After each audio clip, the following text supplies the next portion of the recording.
大家好，我是大王，我是小汪。刚才看了一个律师直播间的一个切片哈，就这个律师啊，他说他发现不少的中年夫妻，就稍微有点钱、中产或者以上这种家庭哈，发生离婚的原因特别出人意料。就男方意志非常坚定，就是要离但是呢，又不是因为什么第三者呀，也不是为了找一个更年轻的，也不是因为钱。今天我们就聊聊这个比较有意思的事儿，就是中产以上家庭离婚的这个出人意料的根本原因。这个律师啊，在直播间里就说呀，他说他今天又见了一个男性的客户，就快50岁了，他是离婚律师嘛。然后聊完之后呢，他就忍不住就问他说：“你看，在我看来你们这个条件和生活其实没有必要走到离婚这一步啊，就为啥一定要离呢？”就说这两个人呢，也不是说天天吵架，有什么因为金钱的原因，这个也没有出轨，什么都没有。那为什么就要离婚？然后这客户就直截了当的告诉他说：“你呀，太年轻了啊，对我们这个年纪的理解太肤浅了。我们这些高净值人群，该经历的、该拥有的，大多都体验过了。到了这个阶段，想要的就不是那表面上的东西。人到了40、50岁或许比年轻的时候就更需要精神上的那种舒适和安宁，尤其在整个生活状态都已经稳定的情况下，要的就是一种安静和更舒适的生活呀。”然后这个律师呢，他就盘点了一下他接触的这些要离婚的这个男性客户很多呢都是40、50岁的高净值的人群，在外人看来呢，都生活过得好好的，又没什么小三儿，又没什么出轨，干嘛要离婚呢？但是这帮人态度都很坚决，就他们的伴侣呢，就是一个女方一般呢就不愿意放手，纷纷表示就是愿意改变，愿意妥协，但是男方就非常决绝。大多数就已经不想再给机会了，只希望谈好这个财产分割。有不少人呢，在财产上是做出了很大的让步，甚至愿意净身出户。当然了，也是因为他们现在年富力强，赚钱能力也比较强这就让女方觉得挺委屈、挺不甘的，就想不通就为什么就要走到这一步？我也没干啥呀，我就家里照顾的好好的，我也没出轨，也没干什么。就算自己年纪大了，有点人老珠黄了，但老公好像也没有那个欲望要找一个年轻的要出轨，也没有所以这个律师就开始总结了，发现了根本就不是外界猜测那些原因就这些中年男性他想要的就是孩子长大之后因为孩子已经高考完了什么之后，也都上了大学，孩子的未来的人生也算是步入正轨，比较稳定了，不那么需要一个就是父母都在家的这么一个稳定的家庭的情况下，不会对孩子情绪造成影响的情况下，他们就开始选择自我的生活。他们想要的就是一份清静，一份不被打扰的轻松，是不再被控制，不再被无休止的唠叨，安安静静的过日子的生活。这个律师说他做了这行这么久，然后但是还是对这个情况感到很诧异，甚至有点迷茫，搞不清这些中老年男性们到底在想什么，就让我对他的这个专业性呢不禁产生了一点怀疑。你看，像我从来不从事这一行，我都觉得带入一下，我非常能理解这些中年男性。而且其实男人和女人他的结构本身呢就是不一样的。你看以前那本书嘛，不是说什么男人来自金星，女人来自火星，还是说男人来自火星，女人来自金星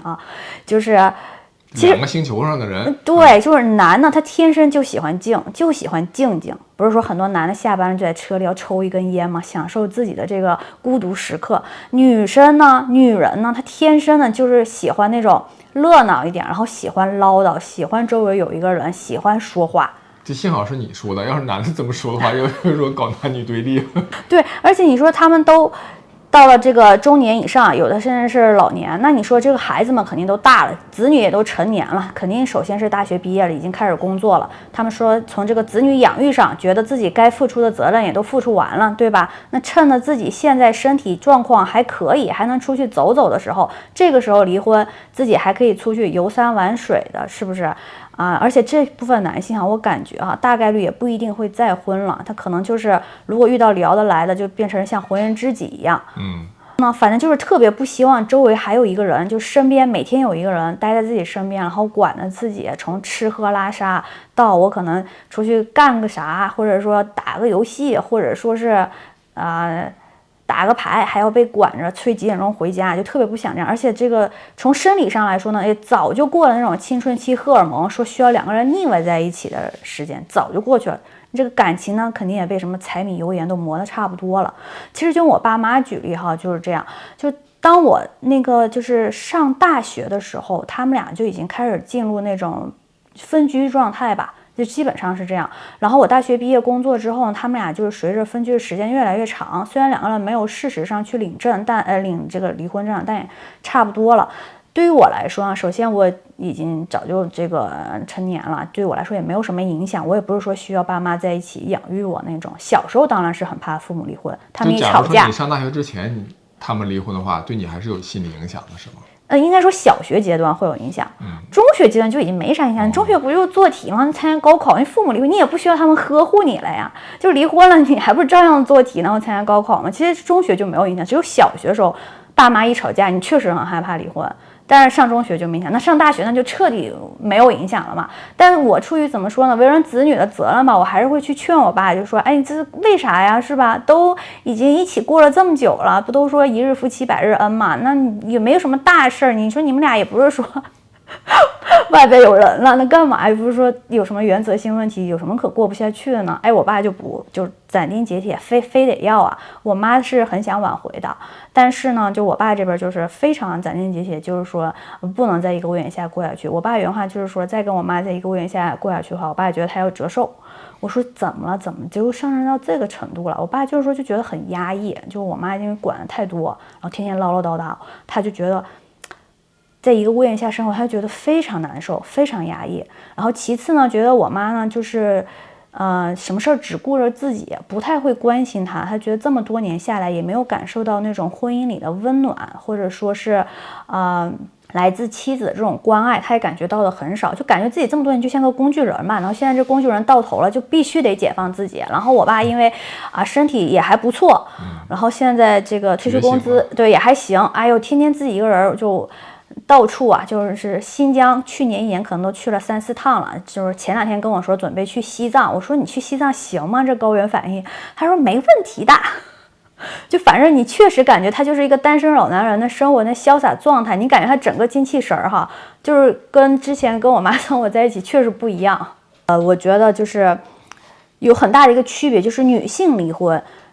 这个大概率哈，是因为她可能已经有另外的人选了，不一定说是已经开始婚外情，但是大部分是已经开始婚外情，然后并且已经有一个合适的人选，就是类似于她认为合适的人选，对这个女性自己认为合适的人选，就是她相当于是为了另一份感情放弃了原来的婚姻。那对于男性来说呢，其实他不一定是为了外边第三者离婚，当然有一部分是这样的，确实是这样的哈，就为了外边第三者离婚，但是更大部分的男的哈，他其实有第三者的时候，他反而不离婚了。就是有第三者的情况下，他反而觉得，哎，要离婚了，要跟原配这个分割财产啊，还有小孩啊，就各种麻烦的事儿。在有第三者的情况下，反而就是拖着，第三者不了了之，男的还是在原来的家庭里。这种情况，我觉得反而还更多。然后就是正好这个律师的这个案例跟我想的不谋而合的，就是说男的，尤其是中年以后，尤其是退休了的男的哈，有很大比例上的离婚，他其实就是为了静一静。其实就是离婚之后，而且也自己一个人过，可能就是出去游山玩水了，或者说就找一个地方旅居啊，什么类似于这样的，是吧？这位男性，采访你一下。对你说这段，就让我总结出2条。第一条啊，就是男人至死是少年啊，一会儿我详细解释啊。其实这跟要静静是密切相关的。第二个呢，就是其实男性呢有一个更好的一个选择，就是像你爸这种方式哈。就是分居但不离婚，然后自己一个人出去旅居去了，但其实跟离婚也差不多，我妈也管不了他，是吧？哎，对，就是说这样的话会麻烦小很多，因为你不涉及到财产的分割，因为大家知道这个婚姻啊是最小的一个经济共同体，那你要进行分割啊，尤其是对于财产情况比较复杂的一些家庭，会比较富有的一些家庭来说呢，就相对要复杂得多，是吧？所以用这种分居的方式，但是呢又不用离婚的方式，然后大家各自过各自的生活，各自精彩，这也未尝不是一个好的选择啊。尤其是双方的激素水平都已下降了哈，在中老年夫妻，所以也不太存在引入第三方的小三儿进一步来争夺家产等等各种问题，所以这种情况往往是可以是一种选择啊。那我们说回第一条，这为什么我就说这个男人至死是少年，其实决定了为什么男人他想静一静哈，就想分居这么一个状态。我想静静。静静又是谁？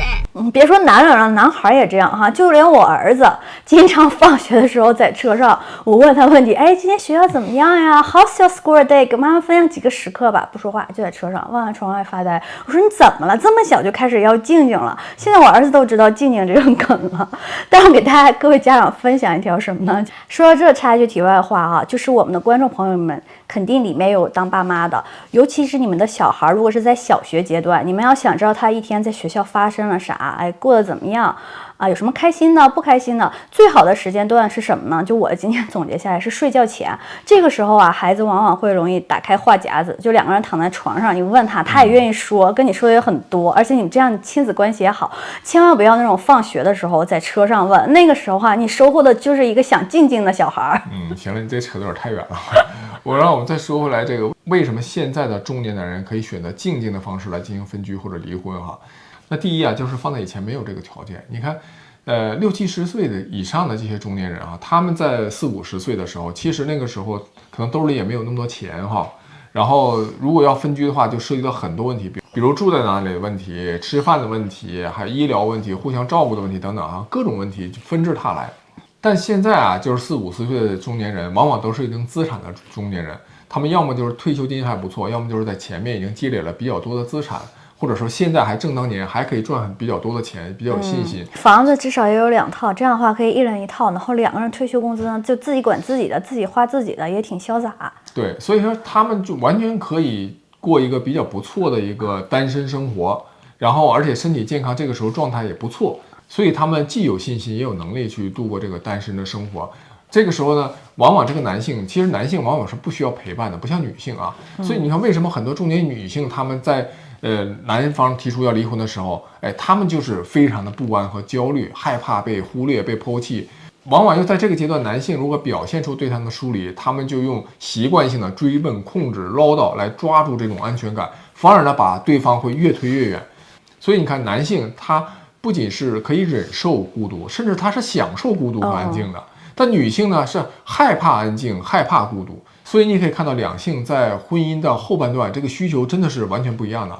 第二，你会发现男性往往在一定年龄之后，他就会有自己的热爱的东西，非常感兴趣的东西，而且喜欢在这方面进行花时间去研究啊，或者是深入的去探讨。比如最典型的就是钓鱼佬，是吧？这女性肯定觉得钓鱼这玩意儿很无聊啊，当然我也觉得挺无聊啊。但有的人他就从钓鱼里面，他可以钻研出很多很深的学问的，比如用什么样的饵料，然后用什么样的竿儿，什么样的钩，什么打什么样的结，是不是？我没研究过啊，但是我就光那么一听，我就知道这里面其实有很多的学问。男的就愿意在这种东西里面去琢磨啊，他就可以花很多时间，他很享受这个。女性就觉得你这干什么玩意儿，就往那一坐半天，是吧？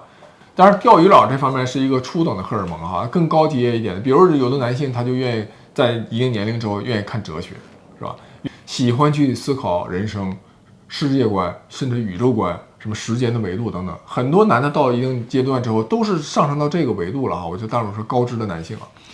那他们在这个阶段，他们就发现人生的意义是什么？他会思考这个问题，就会觉得有些时间、精力和情绪没有必要去耗在那种无休止的什么被唠叨啊，然后鸡毛蒜皮那种事儿，不值得他消耗任何宝贵的生命和时间啊。但我得说，很多女性她不意识到这一点，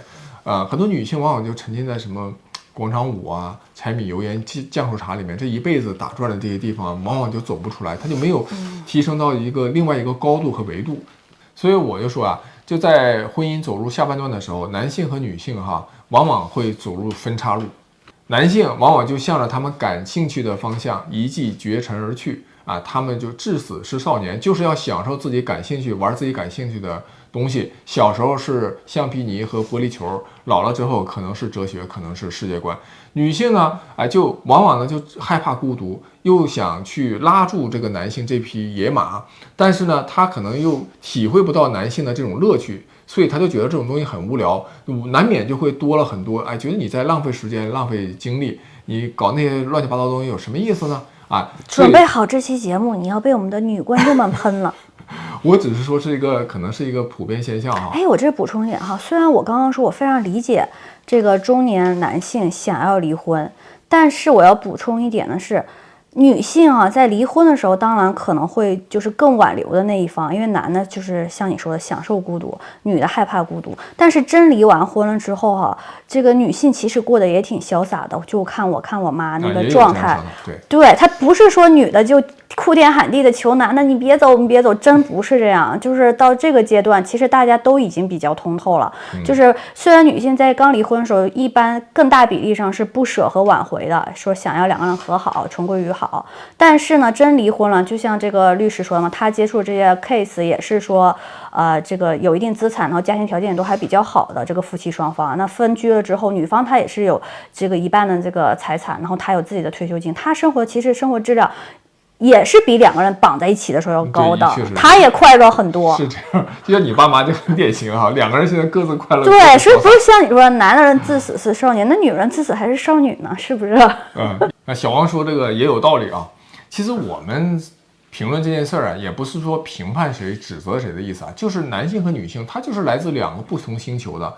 无论在不同的年龄阶段，都是有不同的变化。就像在早期的时候，女性会更早熟一些，更比男性更成熟一些。往往女性呢，她也更坚韧一些。但男性呢，可能在自己的兴趣爱好方面啊，或者是说在追求自己的个性方面，会愿意花更多的精力和时间。而且个体之间的差异其实也是非常大的。就像有的男性，他就不仅喜欢做饭，也喜欢唠叨；但是有的女性呢，就喜欢钻研哲学，喜欢钓鱼，这也是有可能存在的哈。我们只是把这些自己身边的案例呢，包括一些想法分享出来。同时啊，希望这些故事啊，还有我们的思考，能给大家的婚姻呢带来一定的思考，就让更多的人懂得如何更好的相处。其实要我说的根子上，就是人到中年以后，大家就是要过那种安安静静、不吵不闹的日子，就图个舒坦省心。哎，就特别像现在的秦昊和伊能静，大家就觉得这个秦昊怎么现在就有点太平淡了。对，就进入了你现在说的那种感觉。恰恰是这种平淡，大家都能过好自己的日子。不到万不得已，奉劝大家不要在家里面去制造一些内耗，不要被各种琐事和情绪纠缠。就是说，不管到了哪个年纪，你可以不懂对方想要什么，你可以不参与对方想要的那个东西，但是你一定不要去管对方，彼此都留着空间，少点控制，多点体谅，这样的日子就会过得舒服，过得长久。本期就讲完了，下期再见。下期再见。